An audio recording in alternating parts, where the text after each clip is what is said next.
बस्तर पहुंचे के बेरा में मुख्यमंत्री सीआरपीएफ के कैंप में जाके जवान मन के हौसला बढ़ाए बर ओखर संग करीन बातचीत कि इनकी नक्सल समस्या ला अंत तक पहुंचाए में सुरक्षा बल के जवान मन के हवे बहुत विशेष योगदान। मुख्यमंत्री विष्णुदेव साय सीआरपीएफ के जवान मन से मुलाकात के दौरान उनकर बस्तर में संचालित केंद्र के भी निरीक्षण करीन।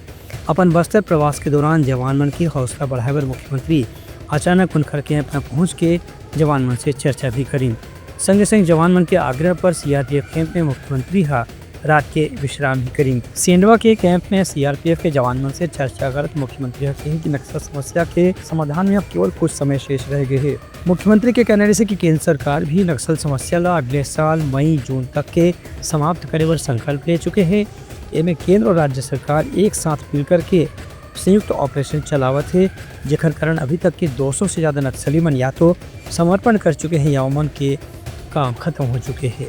मुख्यमंत्री की यह भी कहना है कि जो नक्सली मन मुठभेड़ में मारे गए हैं उमन के जूनियर साथी मन ला भी, उमन के साथ भी काम करने वाला साथी मन ला भी ये बात ला सोचना पड़ी कि अब समाज के मुख्य धारा से जुड़े के समय आगे है, काबर की लोकतंत्र से जुड़ के ही समाज के लोगन मन के विकास संभव हो सकत है। इस मौका में जवान मन मुख्यमंत्री से चर्चा करके अपन मांग और समस्या के बारे में उनला जानकारी भी दी। Bureau report Uttarakhand news.